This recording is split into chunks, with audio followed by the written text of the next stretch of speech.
Morning VooTubers, it's me, I'm back again, I'm back, I'm very rude, back again, I'm in a mood. Well, I brung you this for a Sunday morning. There's an approved narrative, Calvin Robinson reveals truth of the GB News civil war and free speech. Is there a civil war? Nobody's told me all about it. Oh my days, shall I go and hide now? Shall I hitch up my skirts and run for the hills? Anyway, we've all heard about this bleeding load of old hooey, haven't we? Yes, we have. Oh, let's start at the beginning. Let's start at the very beginning. Oh, my God. So, you have some old bint that gets herself all over Twitter or X or whatever it's called. And she's a misandrist, which is the opposite of a misogynist or something or other that no one gives a stuff about. I mean, in my day, she'd just be a gobby little bleeding termite, wouldn't she? But anyway, she don't like men. No, she don't like men. She thinks the world would be better off without no men. Yes, she does. And she's always saying she wouldn't SHAG men. This man, that man, any man she's asked to give an opinion of. I wouldn't SHAG him. So she was really rude about male suicide and dismissive and quite, yeah, she just annoyed a lot of people. And, so Lawrence Fox was giving an interview to Dan Wootton. He was asked what he thought of the comment she'd made.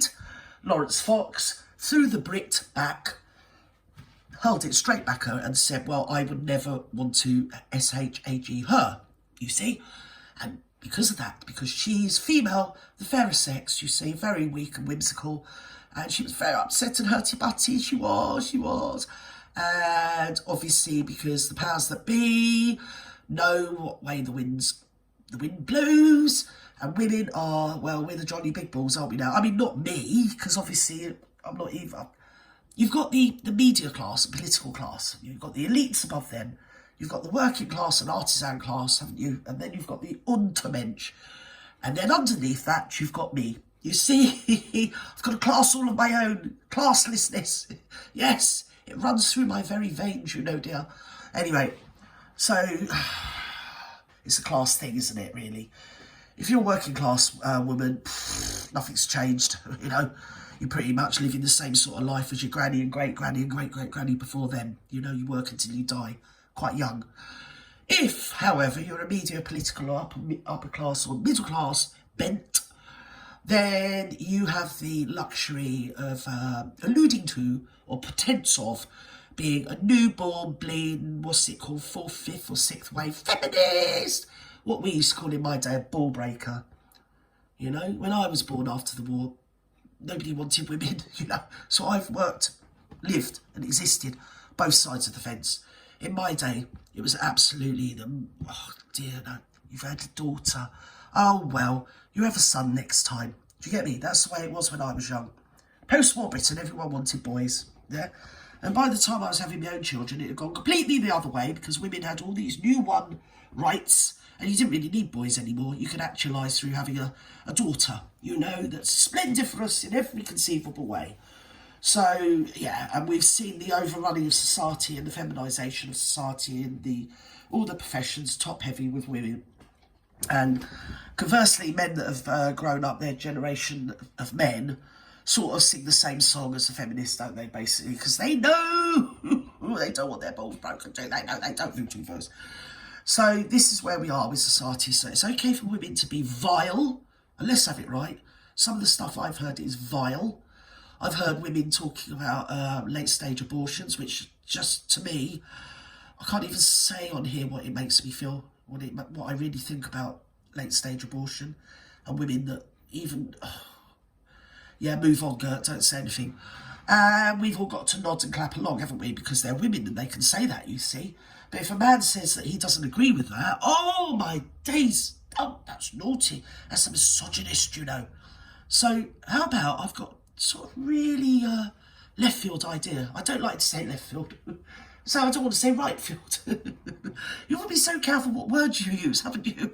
Oh dear, in no time at all, it won't only be words, it'll be the tone you use when you use said words. But I've just said an idea, completely off the cuff. How about we all respect each other? How about we all are actually what's called equal, you know? including working class women, are just as powerful and just as capable of being raised up and just as worthy of being thought of as wonderful people in the way that middle class women are. Because that isn't a thing at the moment. It really isn't. You're a working class scumbag and everyone else is just beautiful people, you see. We're all professional.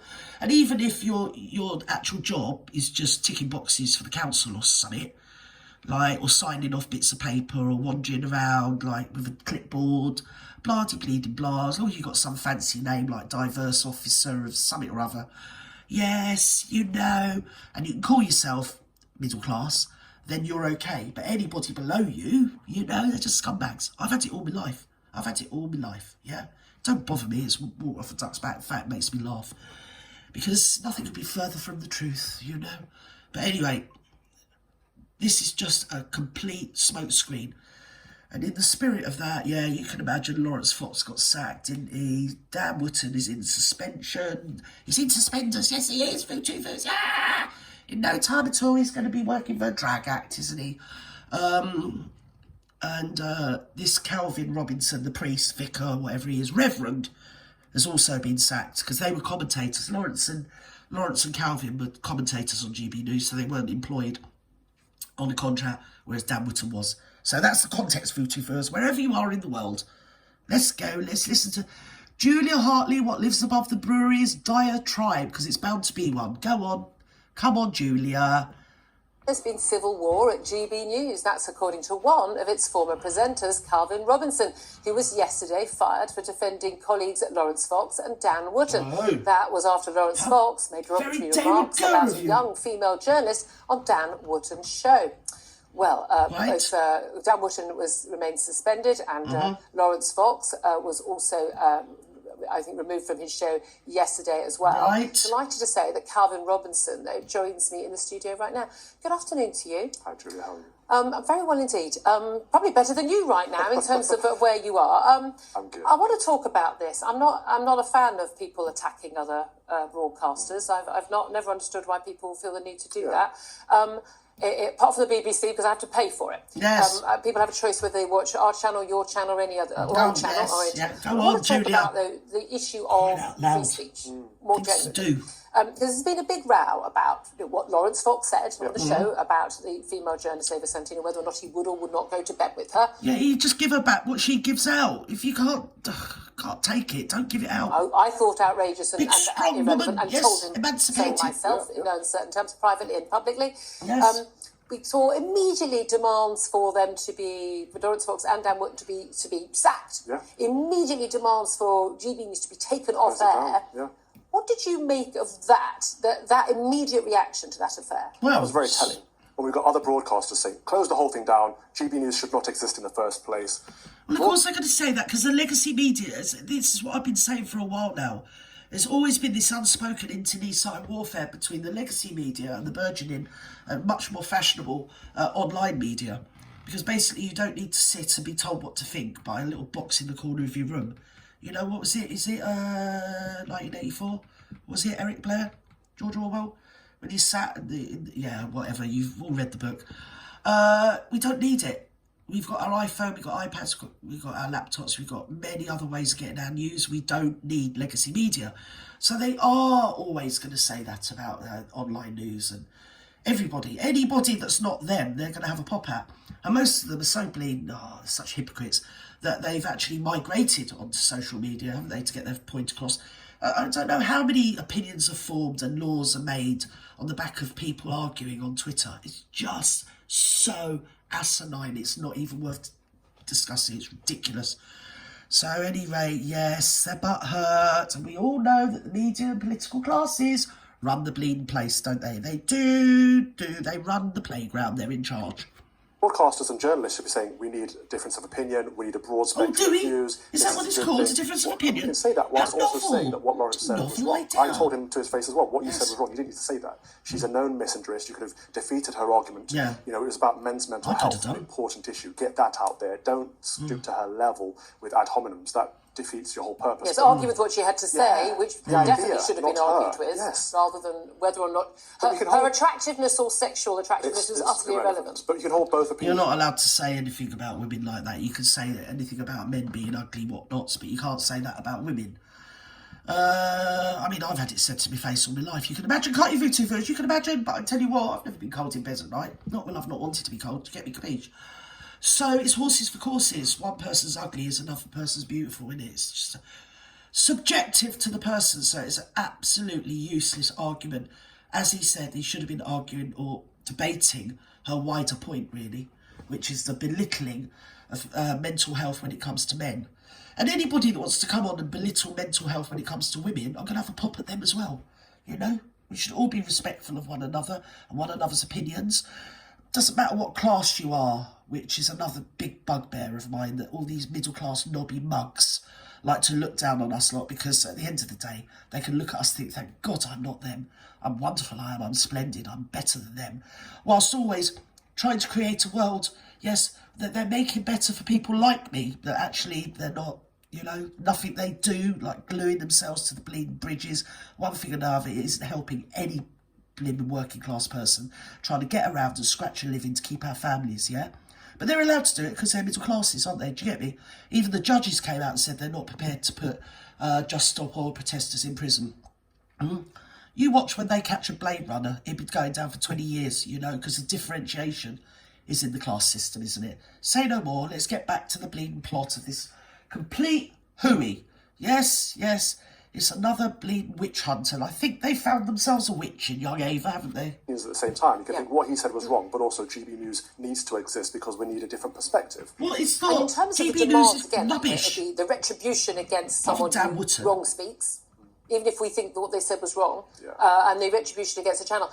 What did you make of the contrast where we had, you know, Jimmy Savile, his outrageous revelations after his death, which should have come out before, where we've learned so much about the BBC, not only some of this happened. So again, she's here, she's following the media narrative, which we've all got to sing along and play along, that none of us knew, when really everybody knew. And if she was in the media, she would have known. But it's acceptable narrative. So again, she's playing the whole thing that Lawrence Fox refused to do.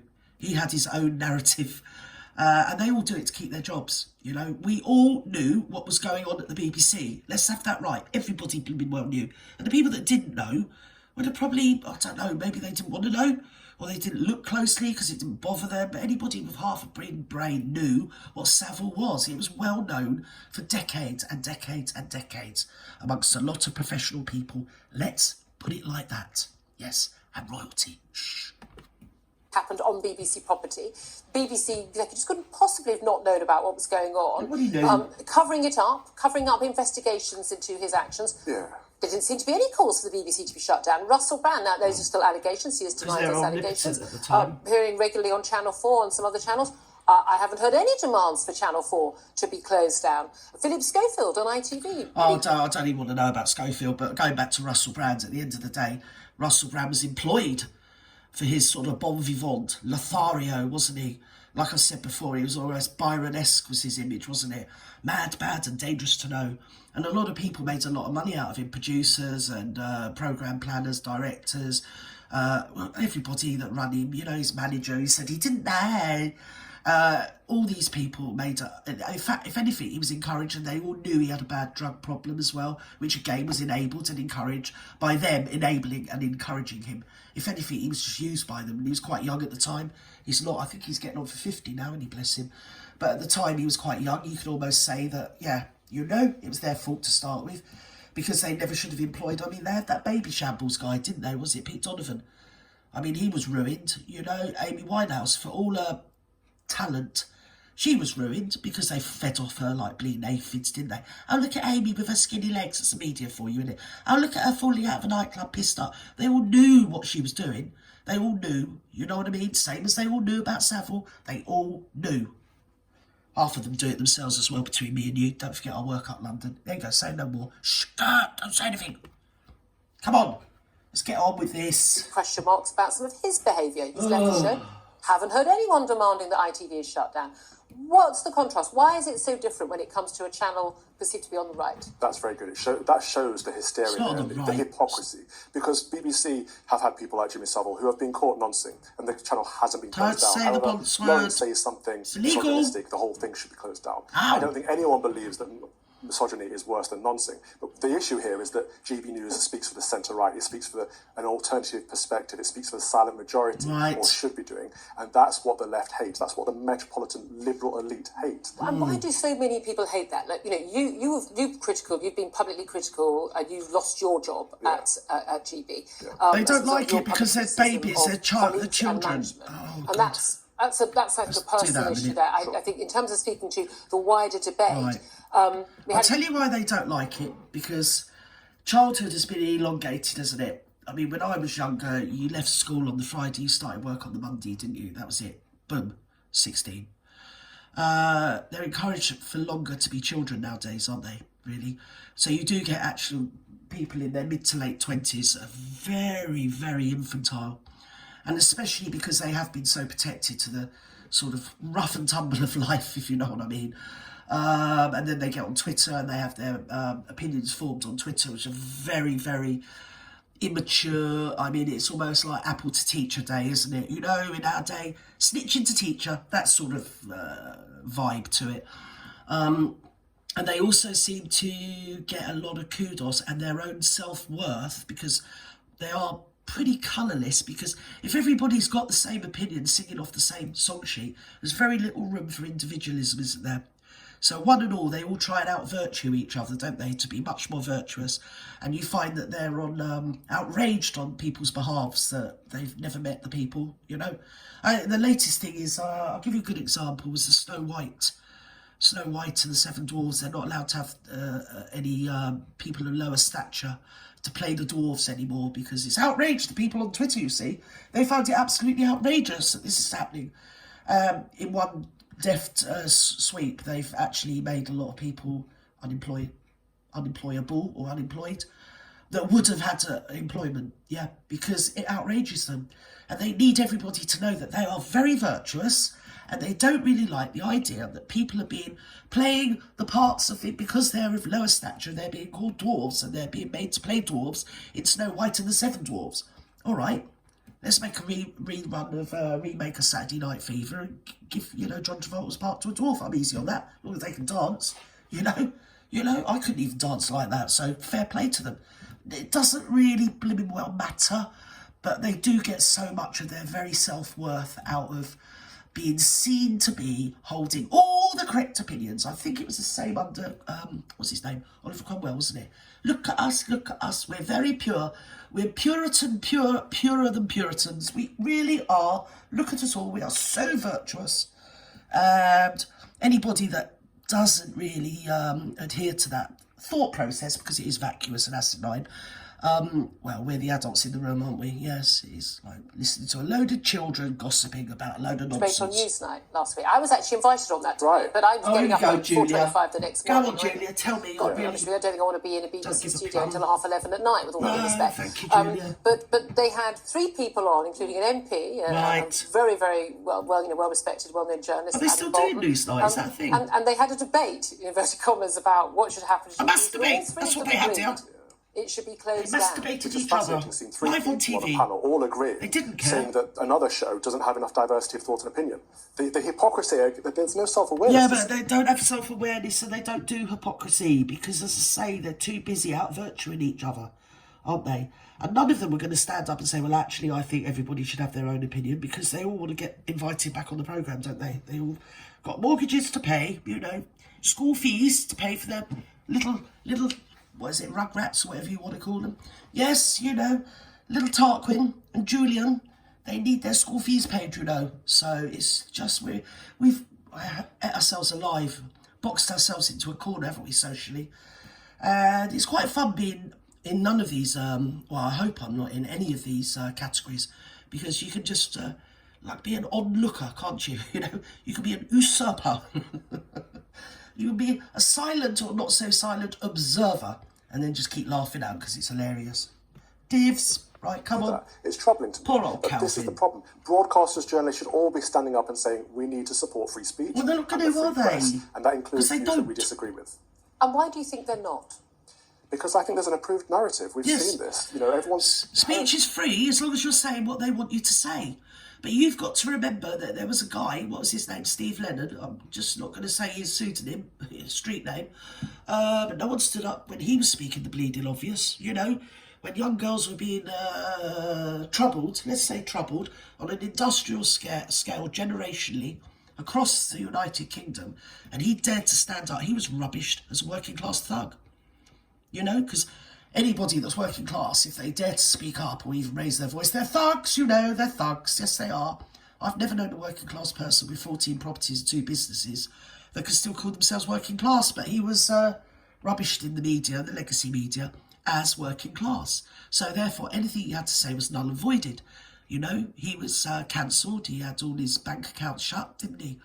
You know, he lost all his properties, he lost his businesses, he lost everything. Just for saying the bleeding obvious. Now, where were you, Calvin? Where was Lawrence? Where was Dan? You know, where was any of these people? Nobody said anything, including me. I didn't stand up. I've got things I need to do as well in my life. I don't need to be ruined by the baying mob. Though in defence, if you look back on my back catalogue, I did sort of slyly say a few things as much as I could get away with. But no one stood up. No one stood up for him. He doesn't even live in this country anymore. So you've lost somebody that was a great exponent. And yeah, he was actually a brilliant journalist. He did try his best. No one stood up for him. And now they've come for you. And now you want us to all be outraged on your behalf. You want us all to, you know, stick up for you and stand up for you. To be fair, I never watched GB News. I've caught a few with Dan Wootton because he's quite good in the evening. A couple when I'm bored, maybe. But apart from that, GB News is obviously what it is. Load of old hooey. As soon as you see people like Anne Diamond and Eamon Bleeding Holmes on there, you know what you're getting, don't you? It's just regurgitated BBC and Sky News, isn't it? Let's have it right. So there you go. That's where we are. We are in a muddled up, mixed up, shook up world of ne'er-do-wells, yes. It's absolutely crazy. It's annoying the arse off me. It really is, Food Come on, Calvin. Fired of Ofcom coming down on them. We need regulation, of course, to some degree, but everyone's terrified of what the consequences are going to be, including, you know, places where I've worked. Right. I mean that's the thing. I mean, look, we here at Talk, we were just Talk Radio, weren't in Vision. I remember we weren't in Vision because I was sitting there having COVID, you know, at home, sitting in my pyjamas doing the show. Oh, did you have pyjamas on? What colour were they, Julia? Please tell me. Come on, I want to know everything about your life. Yes, you always have to spill your guts about every single solitary thing you do, think, feel, don't you, dear? Instead of just asking a question, it always takes you about 10 minutes. You're worse than me. The thing about it strikes me as well. It's got this Les Miserable. I don't know if you can see that across the bottom, where the stupid Stop Oil people got onto the stage on Les Miserables, which is about the French Revolution, isn't it? So again, a lot of middle-class numpties got up on their virtue signaling, flinging their bleeding virtue in everyone's faces to stop the performance of Les Miserables in the quest to just stop oil. And judges have also been quoted lately, or the judges, whatever it is, union they've got, or well, I can think, but you know what, I don't care.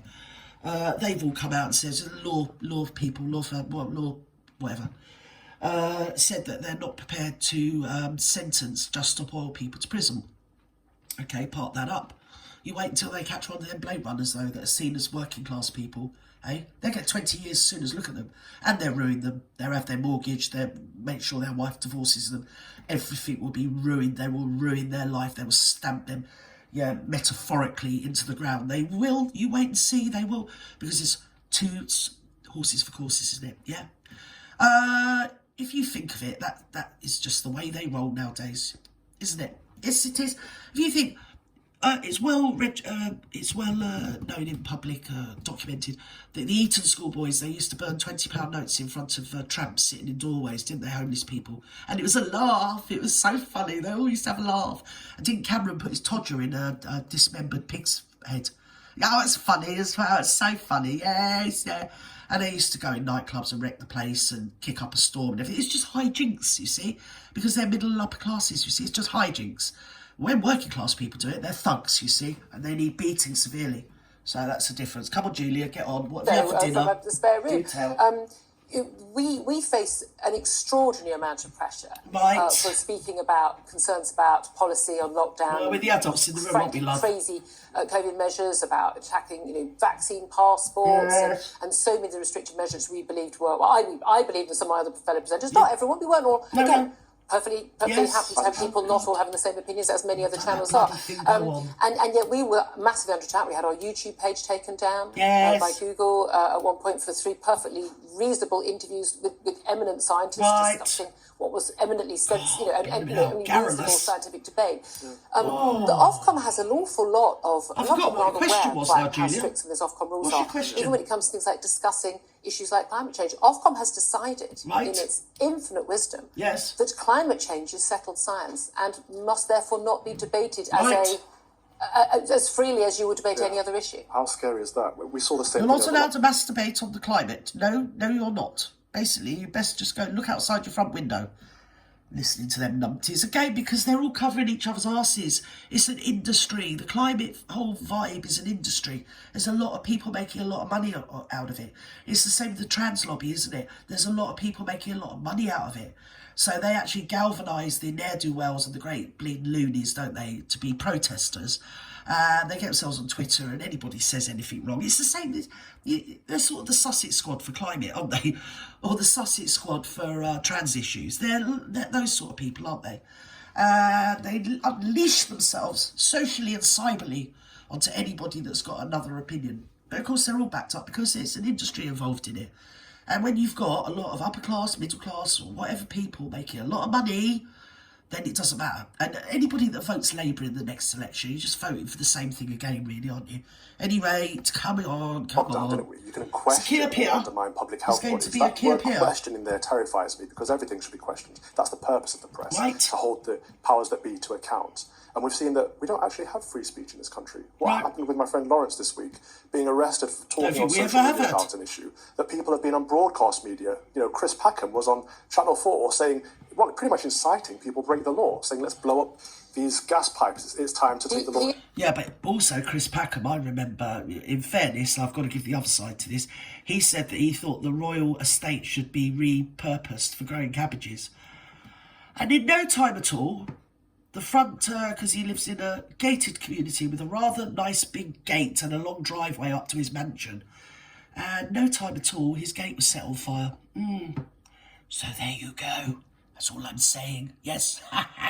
He actually, can't think who would have done it. Can you? This is the contrast. Lawrence Fox on social media was talking about praising the Blade Runners. We're going to be talking to one of the US camera Blade Runners a little bit later in the show.